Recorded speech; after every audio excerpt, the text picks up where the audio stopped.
सर्व अच्युत गोत्रे बंधू आणि भगिनी, त्याचप्रमाणे साधू संतांना दंडवत प्रणाम. आज आपण 157 नंबरच्या सत्संगामध्ये प्रवेश करत आहोत. गेली अनेक सत्संगापासून आपण सर्वज्ञ श्री चक्रप्रभू यांनी सांगितलेले जे तत्त्वज्ञान आहे, जीव, देवता, प्रपंच व परमेश्वर ही मूळ पदार्थाच्या अनुषंगाने अनादीचे जे पदार्थ आहे चार, त्या अनुषंगाने आपण त्यांचं कार्य, कारण, स्वरूप, लक्षण बघितलं. आणि हे बघत असताना परमेश्वरांनी सांगितलेले जे तत्त्वज्ञान आहे, अनेक वेळेच्या माध्यमातून, सूत्रांच्या माध्यमातून, दृष्टांतांच्या माध्यमातून आणि वेगवेगळे विषय जे परमेश्वरांनी निर्णयात्मक आपल्याला सांगितले, त्या अनेक विषयाचा स्पर्श करून आपण चिंतन केलं. त्यानंतर आपण परमेश्वरांनी जीवाकडून जी अपेक्षा केली आचाराची, ते आचार आणि आचार मालिकेचं चिंतन केलं. आणि आता आपण विचाराचं चिंतन करत आहोत. खरं म्हणजे परमेश्वरांनी सांगितलेलं जे तत्त्वज्ञान हे खूप मोठं आहे, परंतु ते जीवाच्या हिताचं आहे, जीवासाठी सांगितलेलं आहे आणि जीवाकडून जे होईल तेच सांगितलेलं आहे. पण इतकं स्पष्ट आणि पारदर्शक तत्त्वज्ञान परमेश्वरांनी आपल्याला समजावं आणि समजण्या इतपत सोपं करून सांगावं, तरीही आपल्या मनामध्ये या तत्त्वज्ञानाच्या विषयी, आचाराविचाराच्या विषयी एक भीती, एक न्यूनगंड नामधारक वासनिकांमध्ये जो निर्माण झालेला आहे, तो काढण्याचा आपण प्रयत्न करतो आहे. आपल्या मनातले जे भाव आहे, हे धर्माच्या अनुषंगाने जी आवडीरूप आपण धार्मिकता करायला पाहिजे, जी धर्म आपण समजून घेतला पाहिजे, तो ज्ञानावर आधारित असला पाहिजे. ज्ञान हे वचनांमध्ये आहे. परमेश्वरांनी आपल्या श्रीमुखी या वचनाच्या माध्यमातून जीवाला तत्त्वज्ञान सांगितलं आणि ती अपेक्षा केली. कारण कोणत्याही जीवाला स्वतःचं हित करून घ्यायचं असेल, परमेश्वर प्राप्ती करून घ्यायची असेल, तर ज्ञानाशिवाय पर्याय नाही. आणि ते ज्ञान आचरणाशिवाय परमेश्वरापर्यंत आपल्याला घेऊन जात नाही. आचरण हे त्यागाशी निगडीत आहे आणि त्याग हा आवडीतून निर्माण होत असतो. कोणत्याही गोष्टी, ज्या गोष्टी आहे आपण समजून उमजून जर घेतल्या, भौतिक जगातल्या असो, व्यावसायिक जगातल्या असो, कौटुंबिक जगातल्या असो, ज्या सिस्टमनी, ज्या पद्धतीनं आपण त्या समजून घेतो आणि आपल्या जीवनासाठी त्याचा उपयोग करून घेतो, त्याच अनुषंगाने परमेश्वरांनी सांगितलेलं तत्त्वज्ञान आपण समजून घेतलं पाहिजे, जाणून घेतलं पाहिजे. आणि ते समजून उमजून जाणून घेतल्यानंतर ते आपल्या हितासाठी आपण ते उपयोगी लावलं पाहिजे. उपयोगी लावणं म्हणजेच त्याग करणं, उपयोगी लावणं म्हणजेच आचरण करणं. आजकाल अभ्यासाच्या खूप गोष्टी आपण सोशल मीडियावरती बघत असतो. लोक अभ्यास करायला लागलेले आहे, वाचन करतात, चिंतन करतात.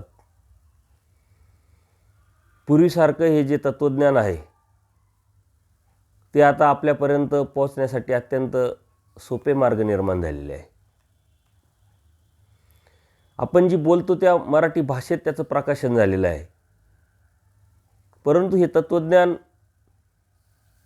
पुस्तक रूपाने निर्माण जरी झालं, तरी आपण ते घेतलं, वाचलं आणि आपल्याला लगेच कळालं असं कधी होत नाही.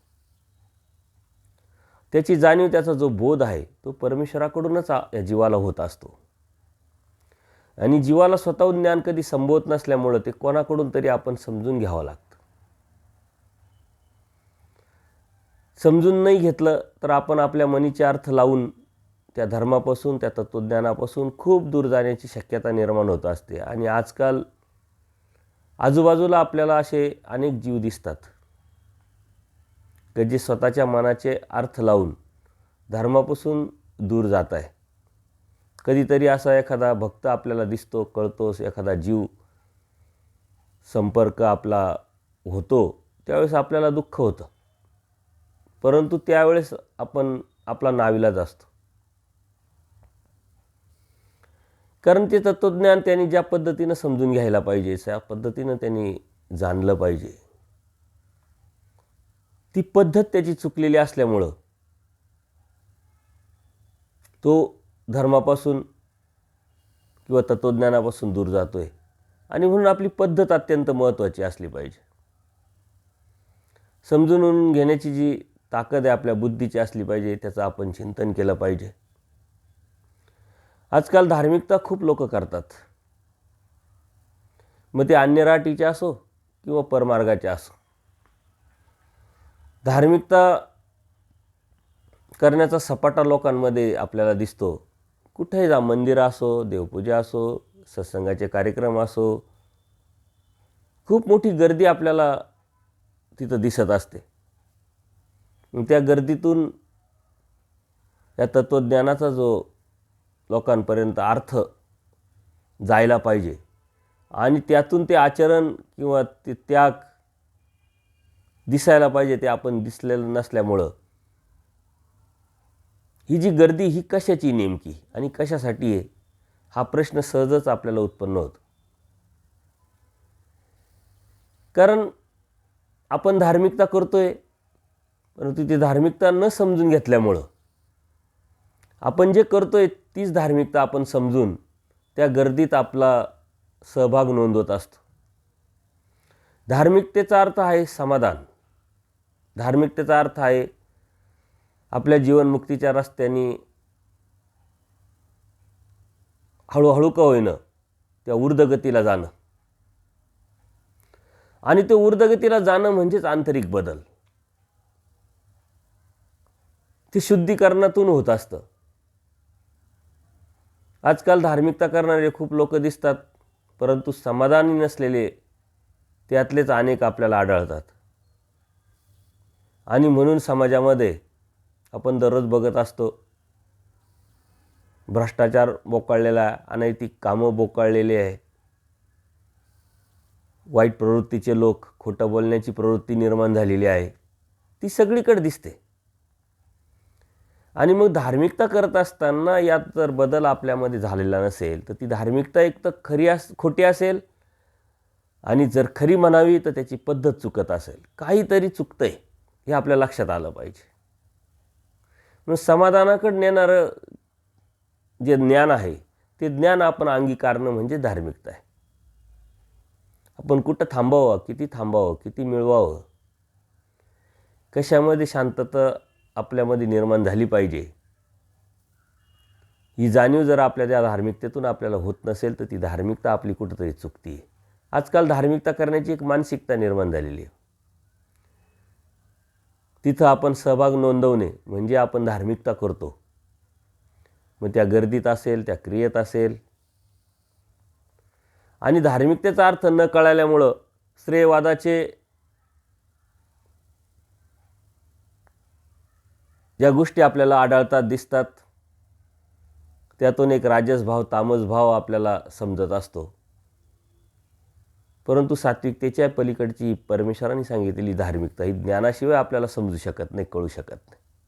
आणि म्हणून ज्ञान अत्यंत महत्त्वाचं आहे. प्रत्येक सत्संगामध्ये मी हेच सांगत असतो की भौतिक जगामध्ये ज्ञानाची गरज आहे, व्यवसायात ज्ञानाची गरज आहे. कोणाशी कसं बोलावं, किती बोलावं, कसं बोलावं, कसं उठावं, कसं बसावं, याचं ज्ञानाची गरज आहे. तर अध्यात्म हे ज्ञानाव्यतिरिक्त कसं असू शकतं?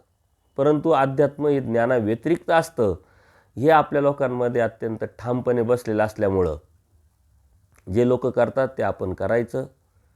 आणि त्यातून कर्मकांड, विधी, अंधश्रद्धा खूप वाढीस लागल्या. लोक धार्मिक झाले, परंतु तेवढेच अशिक्षित पण झाले अध्यात्मामध्ये.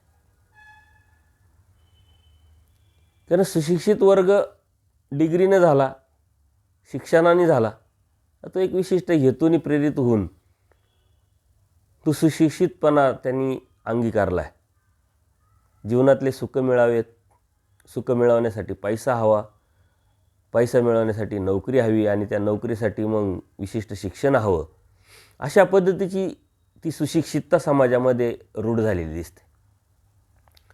पण धर्मातली आणि धार्मिकतेची जी सुशिक्षितता आहे, परमेश्वराला वेगळ्या पद्धतीची अपेक्षित आहे.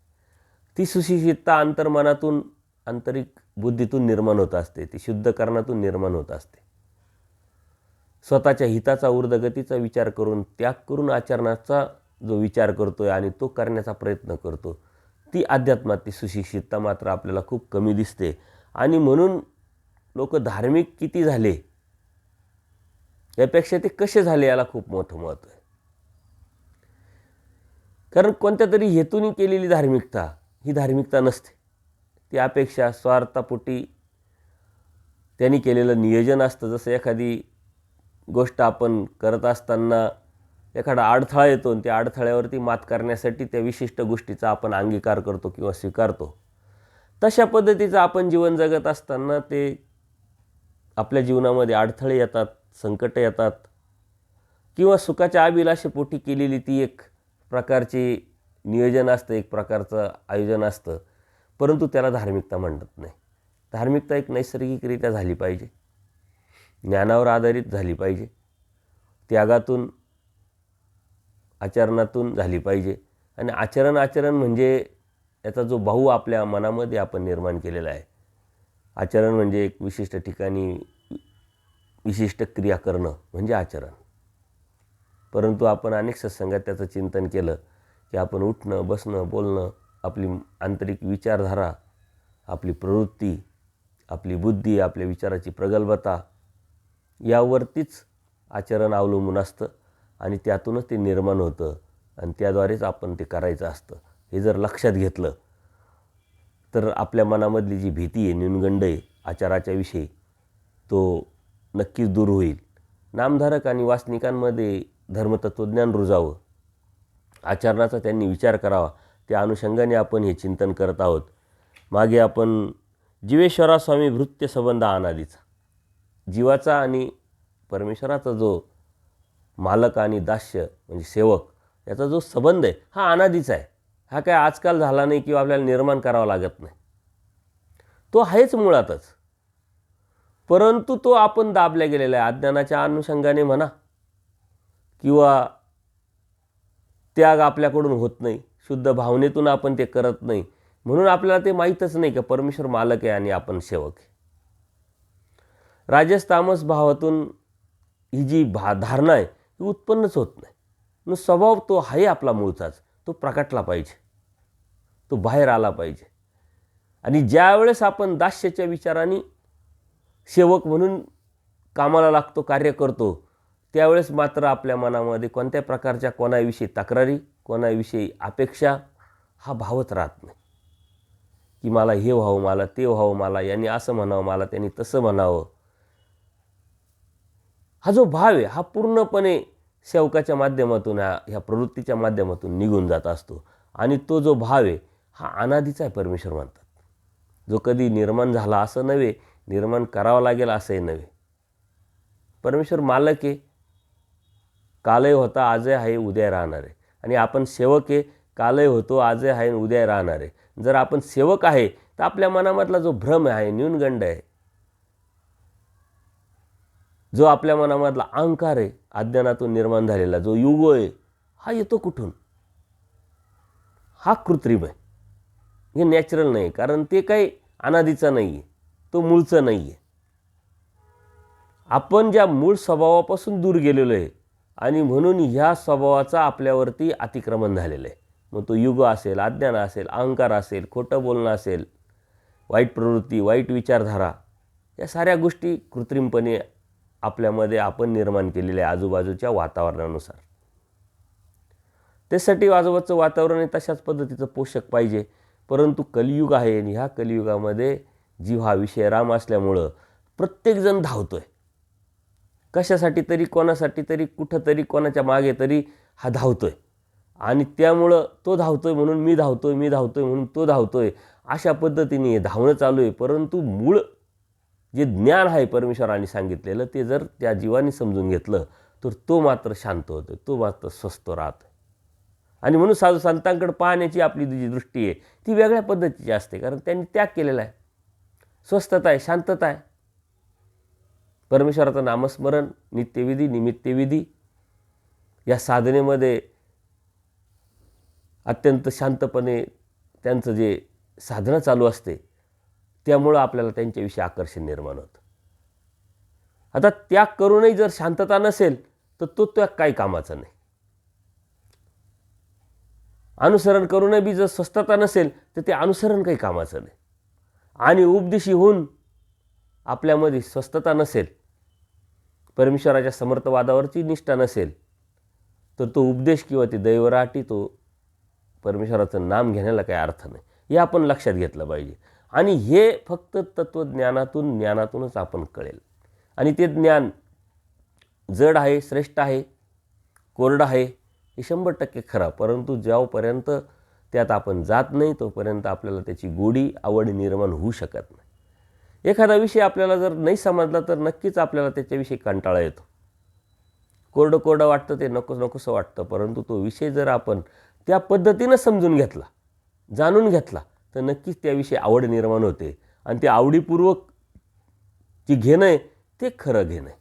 आणि तत्त्वज्ञानाचं असंच आहे. परमेश्वराच्या तत्त्वज्ञानामध्ये जात असताना जेव्हा आपण पुढं सरकत जातो, मग ते लीळाचरित्रातून माध्यमातून लीळेच्या अनुषंगाने असो, सूत्रपाठाच्या माध्यमातून सूत्रांच्या अनुषंगाने असो, दृष्टांत पाठाच्या माध्यमातून दृष्टांत पाठाच्या प्रमाणे असो, जेव्हा आपण पुढं सरकत जातो, त्यातली खोली, त्यातली प्रगल्भता, त्यातलं श्रेष्ठत्व, त्यातली सुंदरता किंवा त्यातलं शुद्धकरण आपल्याला जेव्हा दिसतं, तेव्हा नक्की आपल्याला त्याच्याविषयी आवड निर्माण होते. आणि ती आवड खरी आपल्याला परमेश्वरापर्यंत घेऊन जात असते. परंतु आवड निर्माण होण्यासाठी तो विषय आपल्याला समजला पाहिजे आणि तो आपण त्या पद्धतीनं चिंतनातून समजून घेतला पाहिजे की परमेश्वराचा हेतू काय. हे तत्त्वज्ञान खूप मोठं आहे. कारण लीळाचरित्रातून सूत्रपाठ तयार झालं, सूत्रपाठातून स्थळाच्या पोथी तयार झालेल्या आहे. सर्व आयुष्य गेलं तरी हे तत्त्वज्ञान संपणार नाही. पण आपण सर्वसामान्य नामधारक वासनिकाला समोर ठेवून हे आपण चिंतन करतोय, शब्दाचा अर्थ बघतोय. पुढचं सूत्र, जीवाचा बंध मोक्षी परमेश्वर क्रीडते. जीव बंधनात आहे, परंतु बंधनातून मुक्तीला जाणार आहे. बद्ध मुक्त जीव परमेश्वराने सांगितलेलं आहे. बंधनात आहे पण मुक्तीला जाणार आहे. तेच देवतेच्या बाबतीत नित्यबद्ध सांगितलं. नित्य शब्द वापरला, कायमस्वरूपी बंधनात. त्या अनुषंगाने जर बघितलं तर देवतेच्याही श्रेष्ठत्व, देवतेच्याही पुढं, देवतेच्याही पलीकडचं या जीवाचं श्रेष्ठत्व आहे. परंतु त्यांनी ते निर्माण केलं पाहिजे. त्यावरती त्यांनी अभ्यास करून त्याच्या जीवनाला आकार दिला तर त्रिश्रेष्ठत्व, अन्यथा त्रिश्रेष्ठ होऊ शकत नाही. आणि परमेश्वर सांगतात, ह्या बंधनात असलेल्या जीवाला मोक्ष देण्यासाठी, मुक्त करण्यासाठी परमेश्वर, अव्यक्त जो परमेश्वर आहे तो व्यक्त होत असतो, क्रीडत असतो, अनेक लीळा, अनंत लीळा करत असतो. कारण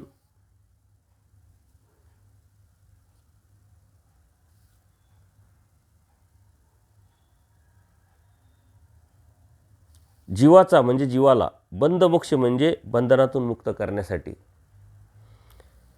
अव्यक्त परमेश्वर क्रीडतात, लीळा करतात, चेष्टा करतात. त्यासाठीच या जीवाला या जन्ममृत्यूच्या फेऱ्यातून काढण्यासाठी, स्वतःचा आनंद देण्यासाठी संहार करतात, संसरण करतात. व्यक्त होऊन अवतारल्यानंतर गावोगावी फिरतात, ज्ञान देतात, आचरण करून दाखवतात. या जीवासाठी परमेश्वर काय करत नाही असा विचार आपल्या मनामध्ये यायला पाहिजे. कारण अशी कोणती गोष्ट नाही की परमेश्वराने या जीवाच्या हितासाठी केलेली नाही. सृष्टीची निर्मिती केली, स्वतः अवतार घेतला, अनंत ज्या देवता आहे, सामर्थ्यरूप देवता आहे, त्या पूर्णपणे ह्या सृष्टीला चालवण्यासाठी कार्याला लावलं. व्यक्त होऊन अवतार घेऊन थांबले नाही, वाडोवाडी फिरले आणि या अधिकारी जीवाला शोधून त्यांना ज्ञान दिलं, प्रेम दिलं. म्हणून परमेश्वर क्रीडतात. का क्रीडतात, कशासाठी क्रीडतात, का ह्या फक्त जीवासाठी. अवतार घेतात कशासाठी, फक्त जीवासाठी. आचरण सांगतात, सांगत नाही, करतात कशासाठी, फक्त जीवासाठी. आणि या जीवाचं, परमेश्वराचं महत्त्व कधी निर्माण होईल, या जीवामध्ये परमेश्वराविषयी आपली आवडी, आपले पण निर्माण कधी होईल का हा परमेश्वर या जीवासाठी काय करतो हे त्याला कळेल, त्याला समजेल. ही ज्ञानाशिवाय अशक्य आहे. परमेश्वर या जीवासाठी काय करतोय हे ज्ञान आपण समजून उमजून घेतल्यानंतरच आपल्याला त्याची किंमत, त्याची जाणीव होऊ शकते. आणि त्याच वेळेस परमेश्वराच्या समर्थवादावरती निष्ठा ठेवून आपण धार्मिकता करू शकतो. आपण धार्मिकता करतोय, पण ती कोणती, कशी आहे याचं चिंतन होणं खूप गरजेचं आहे. जेची जीव जीवापासून पावती, तेची ईश्वरापासून पावती, एक वाचुनी. जे जीव डोमेग्रामला बाईसा स्वामींना म्हणतात की बाबा मी मगाचं निरूपण ऐकलं नाही, कारण परमेश्वर निरूपण करत होते, आचार्य वगैरे सर्व होते, पण बाईसा नव्हत्या. बाईसा व्यापारात होत्या, परमेश्वराच्या सेवेत मग्न होत्या. परंतु त्यांना इच्छा असते की ज्यावेळेस निरूपण चालतं ते बाबांचं आपणही ऐकावं, परंतु व्यापारात असल्यामुळे ते निरूपण ते ऐकू शकत नाही. आणि मग आल्यानंतर ते देवाला विनंती करतात की मी मगाचं जे तुम्ही निरूपण करत होते ते ऐकलं नाही, मला परत सांगा. आणि मग देव म्हणतात वानऱ्याला पुसा, म्हणजे आचार्यांना विचारा. आणि बाईसांनी मग वानऱ्याला विचारल्यानंतर, म्हणजे आचार्यांनी हे सर्व निरूपण जे झालेलं आहे ते बाईसांना सांगितलं, परंतु बाईसांना समाधान निर्माण झालं नाही, समाधान झालं नाही. आणि मग ते पुन्हा परत बाबांना विचारतात, म्हणजे देवाला विचारतात, बाबा असेच आहे का, जे वानऱ्यांनी सांगितलं असंच निरूपण तुम्ही त्यांना केलं का? आणि मग स्वामी त्यांना म्हणतात, बाई हा काही आपुले बोलेल, हा इतिची बोलेल की. जेची जीव जीवापासून पावती, एक वाचुनी, म्हणजे जीव जीवापासून पावतात, मिळवतात. मग दृष्टपर असेल, सुख असेल, धन असेल, कण असेल, पुत्र असेल, संपत्ती असेल, हे सारे दृष्टपर जे आहे हे जीव जीवापासून मिळवतात. आणि हे परमेश्वरापासून सुद्धा जीवाला मिळतात.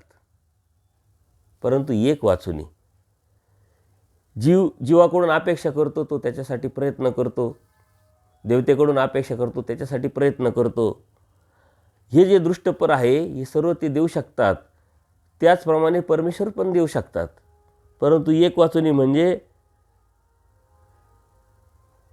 परमेश्वराचा मोक्ष, परमेश्वराची मुक्ती, परमेश्वराचा आनंद, हे मात्र जीवाला ना कोणताही जीव देऊ शकत, ना कोणती देवता देऊ शकत. सर्व देवता एकत्र आल्या तरीही हा परमेश्वराचा आनंद या जीवाला या देवता देऊ शकत नाही. किंवा एखादा किती बलाढ्य जीव असेल, संपत्तीच्या बाबतीत असेल किंवा सत्तेच्या बाबतीत असेल, ज्ञानाच्या बाबतीत असेल, तरीही परमेश्वराचा जो आनंद आहे हा आनंद कोणताही जीव जीवाला देऊ शकत नाही, तो परमेश्वराकडूनच भेटतो. आणि म्हणून मी अनेक सत्संगामध्ये सांगत असतो की परमेश्वर एक जनरल स्टोअर्स आहे. जनरल स्टोअर्स म्हणजे सर्व वस्तू मिळण्याचं ठिकाण. काही मागा, मागणी तसा पुरवठा. परंतु ह्याच उदाहरणाच्या अनुषंगाने मी दुसरे उदाहरण देत असतो की जनरल स्टोअर्समध्ये सोनं भेटत नाही, त्यासाठी विशिष्ट दुकानातच जावं लागतं. या विशिष्ट तत्त्वज्ञानातून परमेश्वर आपल्याला समजून घेतला आणि ते परमेश्वराची भक्ती परमेश्वराने सांगितलेल्या पद्धतीनं जर आपण केली तरच मात्र परमेश्वराचा आनंद या जीवाला मिळू शकतो. आणि म्हणून परमेश्वर म्हणतात सर्व काही भेटेल, जीव जीवापासून मिळू शकतो, देवतेपासून मिळू शकतो. कारण देवतेपासून या विद्या वगैरे होतातच, सुखफळं होतात. परंतु परमेश्वराचा जो आनंद आहे, मोक्ष, जी मुक्ती आहे, ही फक्त आणि फक्त परमेश्वराकडूनच या जीवाला होऊ शकते. आणि म्हणून आपली परमेश्वराची भक्ती श्रेष्ठ भक्ती आहे. कारण नुसता मोक्षच मिळतो काय, दुष्टपर साऱ्या गोष्टी मिळतात. आणि 99.99% या दैवराटीत परमेश्वराच्या भक्तीत आलेले जीव हे दृष्टपर आलेले असतात. मला हे व्हावं, ते व्हावं, ते व्हावं, परमेश्वर ते पण देतात. परंतु कधीतरी याची समाधान होईल आणि या पलीकडे तो बघेल, त्याच्या अदृष्टपर बघेल, अहेतुक पण बघेल आणि मला मिळवण्यासाठी ही भक्तीला सुरुवात करील, ही परमेश्वराची अपेक्षा आपल्याकडे असते. अहेतुकाकडे आपण गेलो पाहिजे. अहेतुक अदृष्टपर भक्ती आपण जेव्हा करायला सुरुवात करू त्यावेळेस आपल्या कर्मवश सकळे पावे. कर्माने जे आपल्याला आहे ते आपल्याला भेटणारच आहे. त्यासाठी भक्ती करायची गरज काय? दृष्टपर भक्ती करणं म्हणजेच त्या कर्मात असलेल्या वस्तूंसाठीच परत भक्ती करणं. ती भक्ती आपली वाया जाणार आणि जे भेटणार ते कर्माने भेटणार. पण आपण अज्ञान असल्यामुळं, अन्यथा ज्ञानात असल्यामुळं आपल्याला असं वाटतं की आपण ती भक्ती करतोय त्यातूनच आम्हाला हे भेटतं आहे. पण त्याच्या कर्मात असल्यामुळे ते भेटलं आहे, त्या भक्तीतून त्याला ते मिळालेलं नसतं आणि म्हणून ती भक्ती वाया गेलेली असते. दृष्टपर भक्ती ही भक्तीच नाही, कारण त्यातून काहीच मिळत नसतं. आणि जे मिळतं ते कर्माने मिळत असतं, फक्त तो भ्रम आपल्यामध्ये निर्माण झालेला असतो. म्हणून अदृष्ट भक्ती, अहेतुक भाव आपला निर्माण होणं हा ज्ञानावरती अवलंबून आहे आणि त्यावरती जर गेलं तरच आपण दैवराटीचे आपल्याला म्हणून घेऊ शकतो. परमेश्वर भक्त आपण होऊ शकतात आणि त्याच वेळेस परमेश्वराचा सुद्धा आनंद भेटू शकतो, अन्यथा भेटू शकत नाही. जीव जीवा साजते सकाळी वैजाते. जीव जीवा साजते म्हणजे जीव जीवासारखा आहे. जीव जीवाच्या देवतेच्या साजते म्हणजे जीव अर्जक, देवता अर्जक, देवता फळदात्री. जीव अज्ञान, देवता पंचप्रकाराच्या व्यतिरिक्त अज्ञान आहे. दोन्ही ठिकाणी आधीनबंध आहे. जीवदेवतांमध्ये परस्पर साजत्यत्व आहे, परंतु सकाळी वैजयते म्हणजे परमेश्वर जीवदेवतांच्या सर्वार्थाने वैजयते आहे, वेगळे आहे. जीवाचं आणि देवतेचं जर आपण बघितलं, जीव आणि देवता ह्या सत्संगामध्ये चिंतन करताना असताना एक आपण तक्ताच तयार केला होता. तुलना केली होती, जीव आणि देवता कुठं कुठं सारखे आहे. जर आपण बघितलं, देवता वंचक, जीव वंचक, देवता स्वार्थी, जीव स्वार्थी, स्वाभिमानी, दोन्ही सारखेच. या साऱ्या बऱ्याच ह्या गोष्टी जीव आणि देवतेसारख्या असतात, परंतु परमेश्वर हे वैजयते, वेगळे. आणि म्हणून परमेश्वराने सांगितलेलं तत्त्वज्ञान आपल्याला पटणं थोडं अवघड जातं. परमेश्वराने सांगितलेला आचार आपल्याकडून होणं थोडं अवघड जातं, कारण वैजयते आलं, साजत्य नाही आहे. जीव जीवाचं ऐकतो पण परमेश्वराचं ऐकत नाही. परमेश्वराचं ऐकण्यासाठी आपल्याला तो परमेश्वर, त्याचा समर्थवाद, त्याचं ज्ञान, आपल्या हिताच्या कारणे सांगितलेलं तत्त्वज्ञान हे आपण जर समजून घेतलं तर परमेश्वराची आज्ञा प्रतिपालन आपण करू शकतो.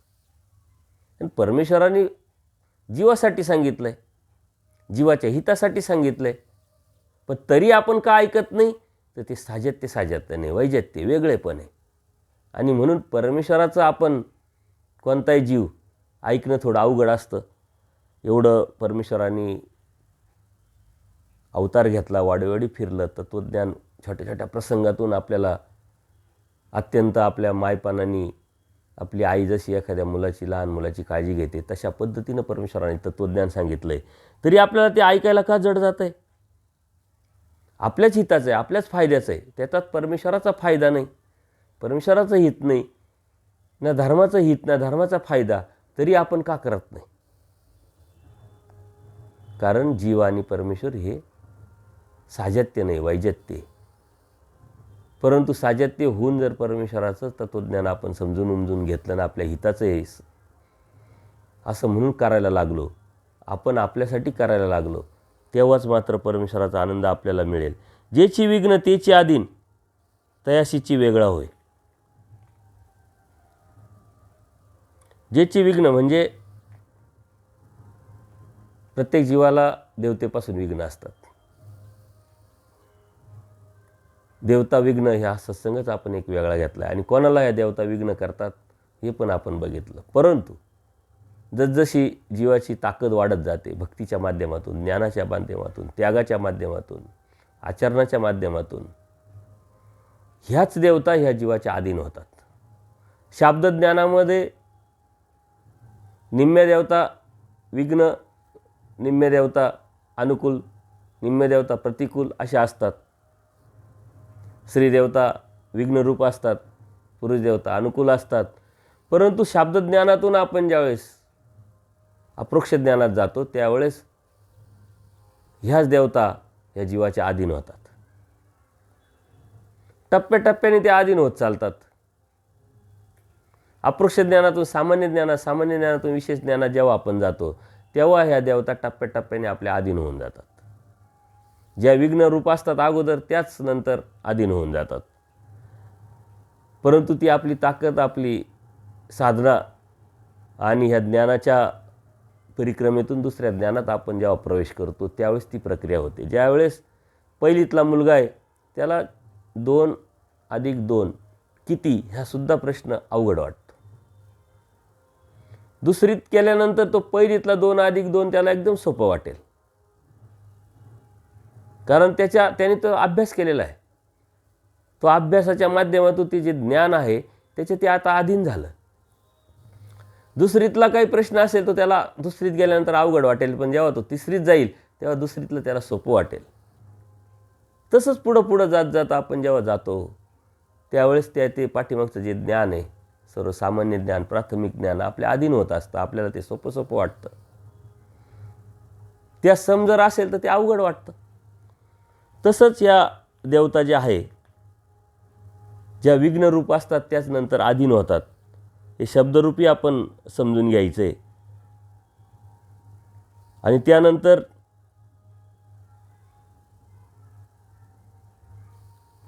विशेष ज्ञानात त्याच देवता पूर्णपणे वेगळ्या होऊन नंतर अनादि अविद्या जी आहे, हा जीव कायमस्वरूपी त्याच्या अधीन असतो. पण परमेश्वराच्या कृपेने परमेश्वर अनादि अविद्येचा छेद केल्यानंतर मात्र परमेश्वराचा आनंद या जीवाला होत असतो. म्हणजे परमेश्वर हे अधीनबंध जो आहे तो पूर्णपणे या जीवाचं काढण्यासाठीच या सारी सृष्टीची रचना करून स्वतः अवतरतात आणि या जीवाला हे तत्त्वज्ञान सांगतात.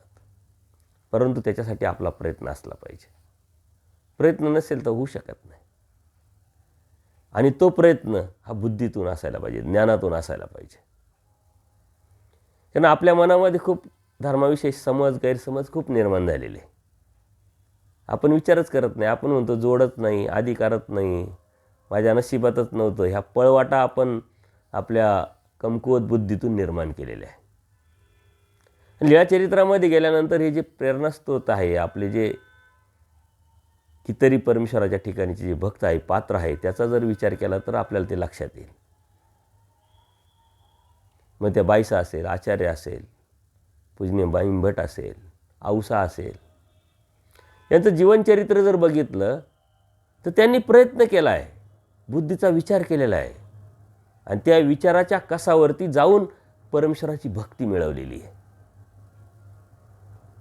औसांचंच एक चरित्र जर आपण समोर आणलं तर आपल्याला ते लक्षात येईल. औसा ह्या बोधवंत नव्हत्या, खूप ज्ञानी नव्हत्या, खूप हुशार नव्हत्या. त्या कमी वयामध्येच विधवा झाल्या आणि घरामध्ये राहत असताना एकदा कधीतरी आपल्या मुलाला न विचारता त्यांनी दान दिलं. धान्य असेल, काहीतरी वस्तू दान दिली. मुलांनी त्यांना विचारलं की मला न विचारता तुम्ही हे दान कसं काय दिलं, हे तर माझं आहे. आणि त्या क्षणाला त्यांनी विचार केला, चिंतन केलं, ज्या घरामध्ये मी राहते त्या घरात जर माझी सत्ता राहत नसेल, त्या घरातला वस्तू माझी जर नसेल आणि मी ती देण्यासाठी जर माझ्या मनामध्ये स्वतंत्र नसेल तर काय कामाचा हा संबंध, काय कामाची मुलं, काय कामाची इस्टेट. विचार केला त्यांनी. असा विचार नाही केला की आता हे होणारच आणि मग बसा खितपत पडा, जसं वालेल तसे वागा. पण स्वाभिमानी बुद्धीचा विचार केला, ताकद होती. आणि हे पुरुषार्थ आहे खऱ्या अर्थाने. पुरुष होऊन असावे परमेश्वराने सांगितलं. घराचा त्याग केला. बरं, त्यागच केला तर थांबल्या नाही, कुठंतरी संन्यास घ्यावा लागेल. मग अन्य साधूंकडे गेल्या. तिथं त्यांनी बघितलं की हे आपलं धर्म शेवटास नेण्याचं कारण होऊ शकत नाही. हे चुकीचं आहे. हे विषयाकारणे आपल्याकडे बघताय. ज्या साधूंकडे आपण उपदेश घेण्यासाठी जातो, गुरु बनवण्यासाठी जातो, तोच साधू जर चुकीचा दिसत असेल, त्याचं वागणं बोलणं चुकीचं वाटत असेल तर आपण शोध घेतला पाहिजे. तसंच औसांनी केलं. दीक्षितांची कन्या, ब्राह्मण कन्या, संस्कार चांगले असल्यामुळे त्यांनी विचार केला, चिंतन केलं. त्यांनी सांगितलं या वाघाच्या कातड्यावरती बसा, मग आम्ही तुम्हाला उपदेश देऊ. औसांनी विचार केला की ही तर हिंसा आणि याच्यावर बसून हा काय उपदेश देणार आपल्याला. तो त्यागला, दुसरीकडे गेले. तिथंही तीच गोष्ट अनुभवास आली. तिसरीकडे कुष्ठरोग झालेला एक साधू आहे, त्याकडे गेले. तर तो विषयाकारणे यांच्याकडे बघायला लागला, पिंडाकारणे देहाकडे बघायला लागला, शरीराकडे बघायला लागला, विषय भोगाच्या माध्यमातून बघायला लागला. ही जीवाची प्रवृत्ती औसांनी ओळखली, त्याचाही त्याग केला. आणि हे सारे औसा देवाच्या सन्निधानात आल्यानंतर देवाला सांगतात. आणि मग देवसुद्धा औसाला सांगतात, तुम्ही काही चुकीचं केलं नाही, तुम्ही चांगलं केलं. कारण अनित्य म्हणजे चुकीचं जी गोष्ट कुणीही सांगत असेल, मग तो आपला गुरु का असेना, त्याचं आपण ऐकलं नाही पाहिजे, त्याचा आपण त्याग केला पाहिजे. धर्मसिद्धीत जाण्यासाठी स्वतःचं शरीर झाकण्यासाठी चिंचेचं पाणी अंगाला लावून घेतलं, राख लावून घेतली. का? फक्त धर्मशेवटात जायचं आहे, गेला पाहिजे, देव भेटला पाहिजे, सत्य काय याचा शोध औसांनी घेतला. आणि म्हणून त्या देवतेनेच त्या औसांना सूचित केलं की गंगा तीराला जा, तुम्हाला परीस सापडेल. आणि म्हणून देव त्यांना भेटला आहे.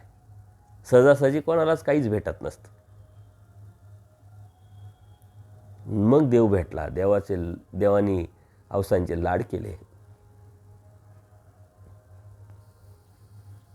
औसा रागवायच्या, देव त्यांचे रागवणं, रुसणं, फुगणं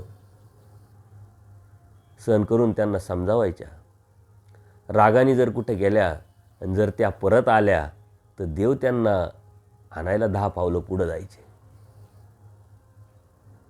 काय असेल ती भक्ताची थोरी, फक्त परमेश्वरच जाणू शकतो.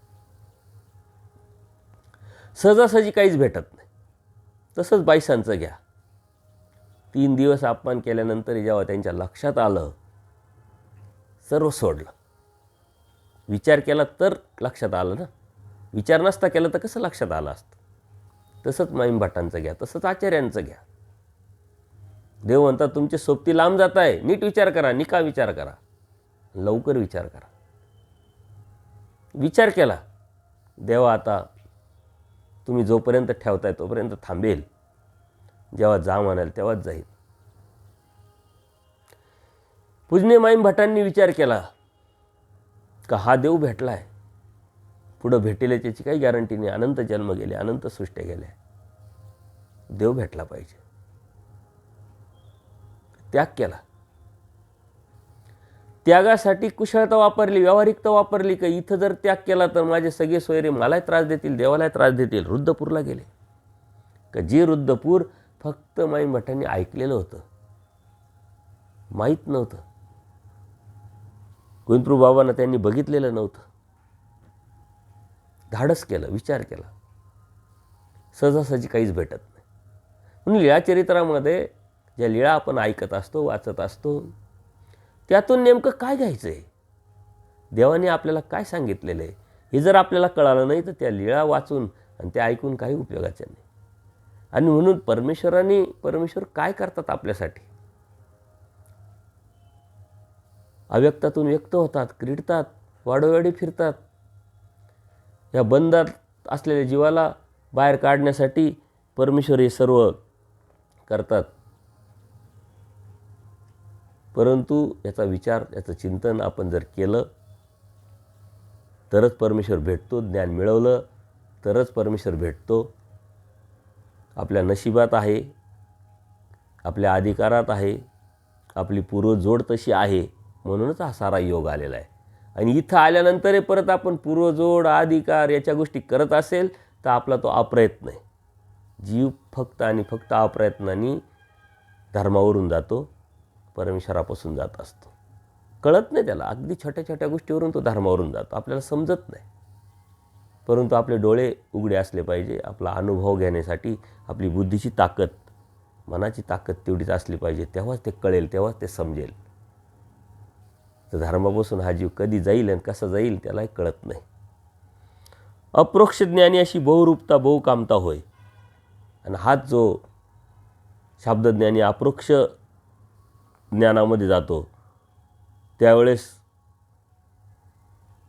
बहुरूपता म्हणजे मनुष्यत्वीच्या कर्मशाळनाविषयी अनेक रूपे धरून कर्माचे क्षालन करावे लागते त्याला. बहुकामता होय म्हणजे मनुष्याच्या खालील वरील कर्माचे बहुकामतेने क्षालन करावे लागते. ते क्षालन त्यावेळेस होतं. शाब्दज्ञानात मिळवलेले जे कर्म आहे, त्यांनी मिळवलेल्या ज्या गोष्टी आहे त्याचं क्षालन अपरोक्ष ज्ञानात. प्रत्येक याच्यामध्ये वेगळा पेपर असतो. पहिलीतला वेगळा पेपर, दुसरीतला वेगळा पेपर. तसं शाब्दज्ञानातलं चॅलेंज वेगळे, आव्हानं वेगळे, तसे अपरोक्ष ज्ञानात वेगळे. परंतु एकदा का शाब्दज्ञानातून जीव हा अपरोक्ष ज्ञानात गेला तर तो मात्र परत खाली नाही, प्रमाद नाही त्याचा. हा शाब्दज्ञान हेच आपल्याला सर्वात मोठं आव्हान असतं. यातून एकदा बाहेर पडलो का मग मात्र आपण जाणार. उदाहरण प्रकरणामध्ये खूप सुंदर असं सांगितलेलं आहे की शाब्दज्ञानातून अपरोक्ष ज्ञानात गेल्यानंतर काय काय आपल्या अधीन होतं, कशा कशाचा नाश होतो, कोणत्या ज्ञानामध्ये कर्माचा, कोणत्या ज्ञानामध्ये मळाचा नाश होतो आणि मग कसा हा जीव पुढं जातो, हे सुंदरपणे आपल्याला सांगितलेले. ते आपण जर समजून घेतलं तर लक्षात येईल. कृपास्पदीभूत होऊनी अनंत काळासे परी आगाध चक्रवर्ती त्याची वास न पाय. मग मळ कर्माचा नाश जो आहे अपरोक्ष ज्ञान यामध्ये जेव्हा हा जीव जातो, मळ कर्माचा नाश ज्ञानी हा करतो. पण अयोग्यतेचा नाश परमेश्वराचा वियोग दिल्याशिवाय, परमेश्वराला वियोग दिल्याशिवाय, परमेश्वराचा वियोग भेटल्याशिवाय या जीवाचा होत नाही. आणि मग कृपेला पात्र होईपर्यंत हीन अवस्थेत त्या जीवाला तिथं राहून अनंत काळ दुःख भोगावं लागतं. आपल्याला वाटतं आता शाब्दज्ञानात गेलो, अपरोक्ष लगेच अपरोक्ष सामान्य, लगेच विशेष, लगेच अनादि अविद्या, असं नसतं. त्यातसुद्धा अनंत काळ जातो. कारण अनंत काळाचे हे सर्व कर्म आपल्याला चिकटलेले.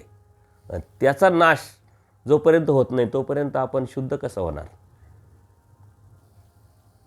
परमेश्वर जसे शुद्ध, त्या शुद्धतेकडं जाण्यासाठी आणि अनंत जन्म, अनंत सृष्टीमध्ये जे मिळवलेले कर्म आहे त्याचं क्षालन होण्यासाठी सुद्धा अनंत काळ जातो. त्याला दुःख भोगावं लागतं. तेव्हा अयोग्यतेचा नाश होत असतो.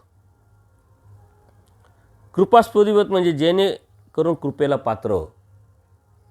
पात्र होईल अशापर्यंत त्याला हीन दिन रंक होऊन राहावं लागतं. अवस्थेत अनंत काळ दुःख भोगावं लागतं. आणि मग त्याला त्या काळाला अनंत शब्द का वापरला, त्याला किती काळ जाईल सांगता येत नाही. त्याचा अंत आपल्याला सांगता येत नाही. आणि मग परमेश्वर मात्र विशेष ज्ञानाकडे ढुंकूनही पाहत नाही जोपर्यंत त्याचं जे क्षालन होत नाही दुःखाचं, कर्माचं. आणि त्या वेळेस त्या अनंत काळ त्याच्यामध्ये जात असतो. यथा काळीचा जो आचार आहे तो केला नाही, आवडीपूर्वक उत्कर्षाने आचार न करता गुडघे मांड्या टेकून धरून हीन आचार केला. आज आपण जे करतोय ना याच्यासाठी खूप पळवाटा आपण काढतोय. थोडं करायचं परंतु खूप विषय व्यवस्था करायची. कशाला कोणाचा काय अभिमान सांगता येत नाही. 4 दिवस भिक्षा मागतात तर ते 50 वेळा सांगतात आणि 50 लोकांना सांगतात मी भिक्षा मागतो आणि कशी मागतो. भिक्षेचे कसे अनुभव येतात. आचाराच्या अनुषंगाने असेल, आटन विजनाच्या अनुषंगाने असेल, स्नान करण्याच्या अनुषंगाने पायी जाण्याचा विषय असेल, तर हा जो आचार आहे आपण करतोय परंतु आपल्याला सांभाळून. जसं एखादा कामचोर, आपण याला म्हणतो ना कामचोर, जो शरीराला सांभाळून करत असतो कोणत्या प्रकारची रिस्क न घेता, तशा प्रकारे आचाराच्या वेळेला आपण आचार करतो. आजही आपण नामधारक वासनिक अवस्थेत असताना धार्मिकता करण्याचा प्रयत्न करतो तर ती धार्मिकता दाखवण्यासाठी असते. थोडं करायचं पण खूप. एखाद्या ठिकाणी पंगत द्यायची आहे, साऱ्या नातेवाईकांना कळतं का आमची पंगत आहे, साऱ्या नातेवाईकांना बोलवलेलं असतं. कारण अहेतुक नसते, हेतुक असते तर लोकांना कळाली पाहिजे. तेच सर्व काही करताना मग तो देवाच्या स्थानावरती विडा व्हायचा असो, फुलहार व्हायचा असो, ओटी उपार करायचा असो किंवा धार्मिकतेच्या अनुषंगाने जे बी करायचं असेल ते फक्त हेतुक आणि दृष्टपर असल्यामुळे तो सांगण्याचा प्रयत्न करतो. उचित प्रेमदायक विधी आचारला नाही असलं पातलेपण, हेळ बुद्धी, आज्ञाभंग, ईश्वर प्रवृत्तीला पात्र न होणे इत्यादी कारणास्तव देवाचं प्रेम व्हावं, देव भेटावा. त्यासाठी आपल्याकडं कोणत्या प्रकारची क्रिया नाही आहे. आपण सहज विचार करायचा की आपण आत्तापर्यंत अनेक स्थानावरती अनेक विडे वाहिले. असा एखादा विडा वाहिला की मला फक्त देव व्हावा, देवाचा आनंद भेटावा, माझं अनुसरण घडावं, ते अनुसरण सिद्धीत जावं. अनंत जन्म वाया गेले, अनंत सृष्ट्या वाया गेल्या, आता ते वाया न जाण्यासाठी हा परमेश्वरा तुझ्याकडे विडा आहे, तुझ्याकडे प्रार्थना आहे. आपण गाठ्या करतो, स्मरण करतो, चिंतन करतो, जे बी करतो ते परमेश्वर प्राप्तीच्या अनुषंगाने कधी केलं आहे का? आणि न केल्यामुळंच त्याच्यामध्ये पातलेपण दाखवण्याची प्रवृत्ती, असलगता म्हणजे अव्यावहारिकता, आपलेपण नाही, प्रेम नाही, शुद्ध भाव नाही, अहेतुक भाव नाही, परमेश्वरांनी काय आज्ञा सांगितलेली आहे त्याचा विचार नाही, आचाराच्या अनुषंगाने विचार नसल्यामुळं जी आपण धार्मिकता करतोय ती कितीतरी कशी फळाला येईल याचं आपण चिंतनच करत नाही. परमेश्वराने स्पष्ट सांगितलं ही आज विधी अनुष्ठान, हे एक भाव अनुष्ठान, हे विधी भावातीत अनुष्ठान, भाव आणि विधीच्या पलीकडचं अनुष्ठान हे आचरणाशी निगडीत आहे, त्यागाशी निगडीत आहे. परंतु आपण भाव आणि विधी करतो, विधीने धार्मिकता करतो. परमेश्वर म्हणतात धार्मिकता ही आचरणाने करायची असते, त्यागातून करायची असते, आणि ते करण्याची ताकद मात्र आपल्याकडं अजिबात नसते. ती विचार करण्याची ही बुद्धी, ती दृष्टी आपल्याकडे नसते. आणि म्हणून ही असळगता म्हणजे अप्रत्यक्ष अव्यावहारिकता. व्यावहारिकतेमध्ये माणूस फायद्याचा विचार करतो. फायदा कशात आहे की परमेश्वराने सांगितलेली जी धार्मिकता आहे ती परमेश्वराच्या पद्धतीनं करायची, म्हणजे फायदाच फायदा. पण आपण ती न करता आपल्या पद्धतीनं करायचा प्रयत्न करतो, आपल्याकडेनं, आपल्या विचाराने, आपल्या पद्धतीनं. आणि म्हणून परमेश्वराने स्पष्ट सांगितलं आहे की ह्या अनंत काळ हा दुःखात असतो तरी पण परमेश्वर म्हणता मी बघत नाही. का बघत नाही? तर ह्या कारणाने बघत नाही का जेव्हा त्यांनी धार्मिकता करायची होती त्यावेळेस त्या पद्धतीनं केलेली नाही. जशी पाहिजे तशी आज्ञा परमेश्वराने सांगितली ती त्यांनी पाळलेली नाही आहे. आणि म्हणून त्यावेळेस परमेश्वराला ती खंती आलेली असते, परमेश्वराला ते सर्व दिसत असतं. पण परमेश्वर दयाळू, माळू, कृपाळू आहे. हे जीवाच्याच हितासाठी परमेश्वराचं हे सर्व चाललेलं असतं. परंतु हे मात्र अप्रोक्ष ज्ञानात असतं. आज शाब्दज्ञानातसुद्धा आपण धार्मिकता करतो, थोडं संकटाला अडचणी आले तरी आपली भक्ती सोडायची तयारी असते. शाब्दज्ञानात तर खूपच अवघड असतं.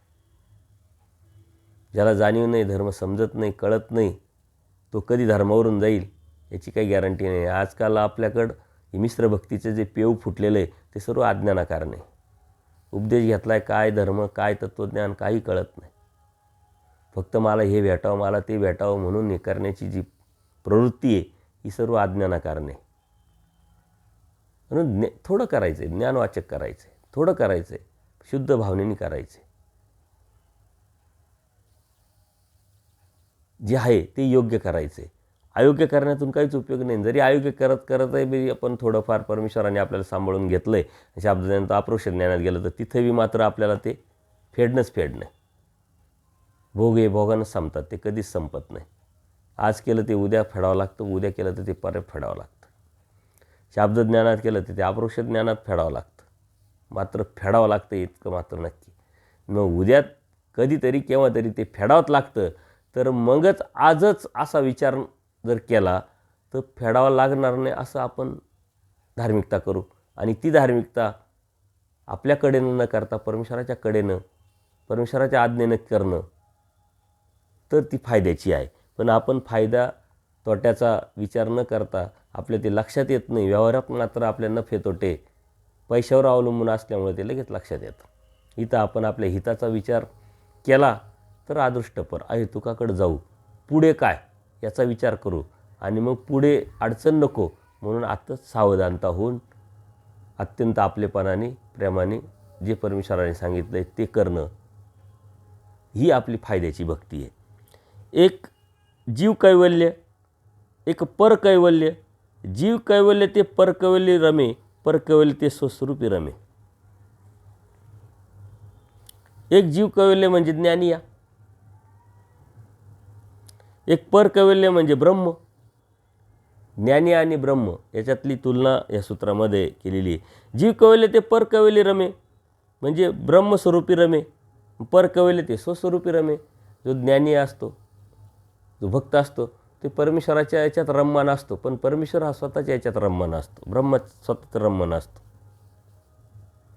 ब्रह्म हे स्वस्वरूपी रमतात. तसंच एक जीव कैवल्य म्हणजे भक्तराज, भक्त. एक पर कैवल्य म्हणजे ईश्वर. तो ईश्वर जीव जो आहे तो परमेश्वरामध्ये रमतो, भक्तराज. ईश्वर मात्र स्वतःच्या याच्यामध्येच रमतो, स्वस्वरूपी रमतो. तो आपल्या निजानंद स्वरूपामध्ये मस्त आनंद तो त्याच्यात असतो. म्हणजे ज्ञानी असेल, भक्त असेल, हे परमेश्वरामध्ये रमतात. जसं एखाद्याला शास्त्राची आवड निर्माण झाली तर तो त्याच्यातच तो रमतो. आणि शास्त्राची आवड प्रत्येकाला असलीच पाहिजे, कारण शास्त्रात आहे तोपर्यंत धर्मात आहे. शास्त्रापासून गेले, धर्मापासून गेलो. कारण जीवाचा राजस तामस भाव जर पिळून काढायचा असेल आणि तो पिळून निघतो तो फक्त शास्त्राने, तत्त्वज्ञानाने, त्या संवादाने. परंतु एखादा सत्संग ऐकला, 2 सूत्र आले, 4 लीळा आल्या, म्हणजे लगेच आपण त्यात रमलो, आपल्याला खूप काही समजलं असं होत नाही. आपल्याला आवड निर्माण झाली असं होत नाही. त्यातलं कळालं का आपल्याला आवड निर्माण होते आणि त्यातच आपण रमतो. आणि एकदा रमलो की जीव हा एकाच एकाच ठिकाणी राहतो. शास्त्रात आहे म्हणजे अप्रत्यक्षरित्या वचनरूपी गोविंदा, म्हणजे वचनरूपी सन्निधानात आहे, म्हणजे परमेश्वराच्याच सन्निधानात असल्या कारणाने त्या जीवाकडून बाकीचे कर्म होणं नाही. आणि म्हणून शास्त्राची आवड निर्माण होणं, ते शास्त्र समजून घेणं, जाणून घेणं, मग ते लीळ्याच्या माध्यमातून असो, वचनाच्या माध्यमातून असो, सत्संग ऐकण्याच्या माध्यमातून असो, हे ज्या जीवामध्ये ते व्यसन ज्यांनी जोडलं तो खरा भक्त आणि तो खरा परमेश्वराच्या या खावणीला, कडामध्ये बसत असतो आणि तोच परमेश्वराला प्राप्त करू शकतो. हे एवढं सोपं नाही. जीव कैवल्य म्हणजे अविद्या फिटल्या जीवही कैवल्य रूप. अनादि अविद्या जी आहे ती फिटली का जीवही बी कैवल्य रूप होतो. म्हणून जीव ज्ञानिया भक्त हा परमेश्वरामध्ये रमत असतो, परमेश्वर स्वतःच्या स्वरूपामध्ये रमत असतो. आणि जीव पण नंतर अनादि अविद्या फिटल्यानंतर तो बी कैवल्य होत असतो. आत्मज्ञाने मोक्ष, लिंग पाते मोक्ष. मोक्षाच्या व्याख्या केलेल्या आहे. आता इथून पुढं मोक्षाच्या व्याख्या आहे. आत्मज्ञाने मोक्ष इतकं सोपं. जग साऱ्या मोक्ष याच्यामध्येच अडकलेलं आहे. मोक्ष म्हणजे काय, कोण काय सांगेल, कोण काय सांगेल. आपल्या परमेश्वरांनी स्पष्ट पारदर्शक प्रत्येक गोष्ट व्याख्यात बसवलेली आहे, पण ते आपण समजून घेतली पाहिजे. आत्मज्ञाने मोक्ष. महादाईचा पुराण ऐकून येतात आणि देवाला विचारतात की देवा आत्मज्ञान ते कसे. परमेश्वर म्हणतात आत्मज्ञाने मोक्ष.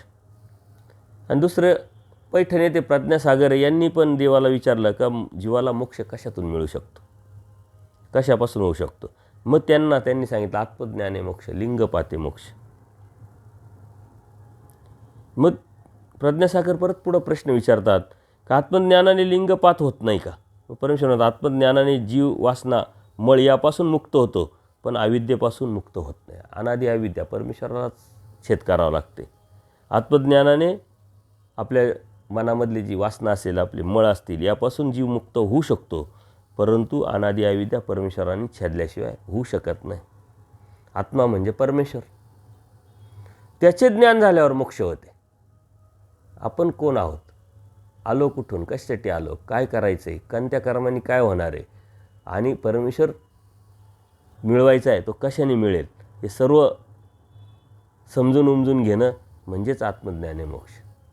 आपल्या जीवनाचा प्रवास आपण समजून घेणं, मागचा पुढचा जीवन आपण लक्षात घेणं, हे आपल्यासाठी मोक्ष आहे. आपल्याला माहीतच नाही ना आपण मोक्षाच्या वाटेला चाललो आहे, कसं शक्य आहे. अविद्या, जीव, स्थूळदेह, संलग्न मळ, पिंडस्था ही कर्मराटीचे आणि स्थान प्रसाद भिक्षुक वासनिक हे दैवराटीचे आत्मे आहेत. ते समजून घेतलं पाहिजे.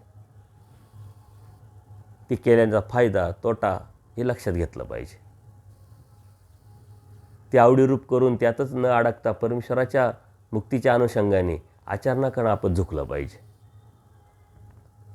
आत्मा म्हणजे मळ, देवतेचा मळ तो आत्मा. मळालाही आत्मा म्हटलेलं आहे. आणि म्हणून पुढच्या सूत्रामध्ये ते सांगितलं आहे, लिंगपाते मोक्ष. हे आपण जे सूत्र आहे, आत्मज्ञाने मोक्ष, 4च अक्षराचं सूत्र आहे. त्यावरती आपल्या पूर्वजांनी कितीतरी टीका आणि कितीतरी पक्ष आणि त्याचं स्पष्टीकरण, शब्दाचा शब्द फोड केलेली. पण आपण शब्दाचा अर्थ बघतोय. अनुसरल्याच्या दोन्हीची घडिया पुरी ती म्हणले. बाय अनन्य भावे शरण गेल्या पुरुषाला 2च घड्या पुरतात, पण अनन्य भावे शरण गेलं पाहिजे. आत्मज्ञाने मोक्ष होता, तर आत्मज्ञानाने काय होतं? अनन्य भावे शरण, स्वातंत्र्य मोक्ष, स्वतंत्र होऊन परमेश्वराला शरण जाणं. आणि त्यासाठी परमेश्वर सामान्य स्त्रियाचा दृष्टांत सांगतात की सामान्य स्त्री असते म्हणजे वेश्या असते. सारं आयुष्य तिचं शरीर विकून आणि स्वतःचं उदरभरण ते करत असते. परंतु शेवटी कुणी एकीचं म्हणजे जी कोणा एकाची ती होते. सारं आयुष्य चुकीच्या याच्यात जरी गेलं तर पतिव्रतेच्या प्रमाणे ती शेवटी ती एकाची होते. आणि ज्याप्रमाणे एखाद्याने पूर्ण आयुष्य सोडून परमेश्वराचं साठी त्याग करून परमेश्वर मिळवण्यासाठी त्याचा प्रयत्न असतो, ते फळ त्याला भेटतं. तेच फळ यांनासुद्धा भेटतं. शेवटी का होईना तिने पतिव्रतेचा धर्म सांभाळला आहे. ज्ञान होताच अनुसरला. संपूर्ण जन ईश्वराकारणे व्यसला, त्याला होणारे फळ संपूर्ण आयुष्य विषय व्यवहाराला दिले. शेवटी 2 घडिया आपण अनुसरतो, अनुसरण्याची इच्छा ठेवतो, उपदेश घेतो आणि विषयाकारणे ही धार्मिकता वापरण्याचा आपण प्रयत्न करतो. हे सुख मिळावे, ते सुख मिळावे, मला हे भेटावं, मला ते भेटावे, सारी दृष्टपर आपली भक्ती असते. पण शेवटी का होईना त्याला कळतं की मला देवाने सारंच दिलं आहे. घर दिलं, मुलं बाळा दिले, इस्टेट दिली, मानपान दिला. आता आपल्याकडे देवाकडं मागण्यासाठी काहीच राहिलं नाही. आणि मग हे देवाने का दिलं आहे याचा उलगाडा होऊन तोची व्हावा, तोची भेटावा हा ध्यास निर्माण होऊन जर त्यांनी शेवटच्या 2 घडिया जरी परमेश्वराला अनन्य भावे शरण जाऊन अनुसरला, तरी परमेश्वर म्हणतात त्याला मी ते फळ देईल. अनुसरल्याच्या 2 घडिया पुरी ते आपण एक सत्संगच घेतलेला आहे की दैवराटीचे पुरुष, त्यामध्ये हा सुद्धा आलेला आहे. आणि म्हणून आजकाल याकडं थोड्याशा वेगळ्या पद्धतीनं मांडणी करायला लागली. आज लोक म्हणतात 2 घडिया पुरी ती जर देवाने सांगितलंच आहे, तर मग सारा उपभोग घेऊ आणि शेवटी अनुसरून घरातच राहू. तो त्याग, ते अनुसरण होत नाही, त्याला 2 घडिया म्हणत नाही. खरंच तुमच्याकडे टेक्निकली अडचण आहे, तुम्ही अडकलेले, तुम्हाला अनुसरण्याची तळमळ आहे, वासना आहे, इच्छा आहे, परंतु त्या जबाबदारीतून तुम्हाला बाहेर पडता येत नाही. आणि म्हणून तुमच्या शेवट होता आता शेवटी का होईना त्या तळमळीतून, त्या ध्यासातून परमेश्वराच्या तुम्ही झाले, तर मग ती 2 घडिया परमेश्वर म्हणतात पुरी. कारण त्यांनी तो क्षण पकडलेला आहे. शेवटी का होईना परमेश्वराचा तो झाला आहे. काहींचं असं आहे की काहीच जबाबदारी राहिलेल्या नाही आहे आणि तरी तिथंच ते पडलेले, खितपत पडलेले. त्यांच्यामध्ये पुरुषार्थच नाही आहे, विचार करण्याची ताकदच नाही. औसांनी तो विचार केला की ज्या घरामध्ये मी राहते, जे घर मी माझं बनवलेलं आहे, जो मुलगा माझा आहे, त्याला विचारून मग मी त्याग करायचा का? त्याला विचारून मी दान करायचं का? आणि जर एवढी सत्ता माझी नसेल तर हट या जिंदगानीला, निघाली औसा. तसा पुरुषार्थ आपल्यामध्ये नाही आहे. आणि म्हणून आपण या सूत्रांकडे वेगळ्या पद्धतीने पाहतो. 2 घडिया, मग शेवटी म्हणून आता तुझं काहीच राहिलं नाही ना, त्याच्यासाठी त्या 2 घडिया नाही आहे. ज्याचं राहिलं आहे बरंचसं आणि त्याला त्याच्यात निघणं शक्य नाही आहे, त्याच्यासाठी त्या 2 घडी आहे. हे आपण न समजून घेतल्यामुळं अनेक गोष्टी आपल्याकडं चुकीच्या पद्धतीनं संप्रदायात पसरलेल्या आहे आणि ते आज आपल्याकडं खूप दिसतं. अनुसरण, त्याग, दीक्षा हे खूप कॉमन विषय होऊन गेला आता. त्यागाशी काही निगडीतच नाही. अनुसरायचं म्हणजे फक्त कपडे बदलायचे, बाकी जीवनामध्ये काही बदल नाही. जसं मागचं आहे तसंच पुढं चालायचं, काही बदल नाही करायचा. अशा पद्धतीनं जीवन जगण्याची लोकांमध्ये एक प्रघात निर्माण झालेला आहे. आपल्या म्हणजे ओकठ्याचे ज्ञान होते, आपले अनुचित क्रियेचे ज्ञान होते, विधिनिषेधाचे ज्ञान होते, आणि ते ज्ञान योग्य अयोग्य विचार करून मग त्याला आचरणामध्ये बसवणं, जो बसवतो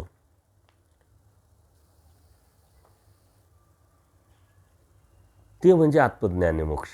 तो प्रत्येक गोष्टीचा विचार करतोय, चिंतन करतोय, आपले दोष पाहतोय, पुढल्याचे गुण पाहतोय, परमेश्वराच्या ज्ञानाचे गुण पाहतोय, परमेश्वराचे गुण पाहतोय. हे त्याला कळतंय, हे त्याला समजतंय. मग प्रत्येक बाबतीत स्वतःचे दोष पाहून दुसऱ्याचे गुण पाहणं, हे त्यांनी समजून उमजून घेतलं आहे.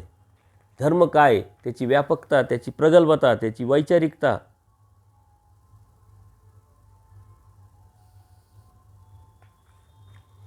तो ते धर्माच्या अनुषंगाने तत्त्वज्ञानातून समजून घेऊन उमजून घेऊन वागण्याचा, राहण्याचा प्रयत्न करतोय. त्याला म्हणतात आत्मज्ञान मोक्ष.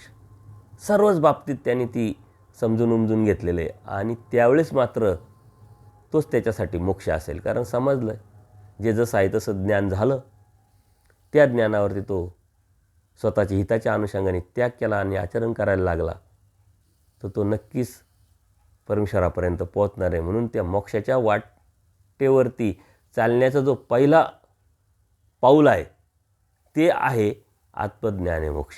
आणि एकदा तिथून सुरुवात झाली का खऱ्या अर्थाने तो दैवराटीच्या मार्गाला लागला, परमेश्वर प्राप्तीच्या मार्गाला लागला. म्हणून ही जी व्याख्या आहे अत्यंत सुंदर, छोट्या याच्यात परमेश्वराने सांगितली, पण त्याचं जे तत्त्वज्ञान आहे ते अत्यंत व्यापक पद्धतीने, खूप मोठ्या प्रमाणात आहे. ते जर समजून घेतलं तर खूप त्याच्यावरती चिंतन होऊ शकतं. आपल्या प्रतिक्रिया नक्की कळवा. पुढेही ह्याच मोक्षाच्या अनुषंगाने बरेच सूत्र आलेले, त्याचं आपण चिंतन करणार आहोत. दंडोत प्रणाम, दंडोत प्रणाम, दंडोत प्रणाम.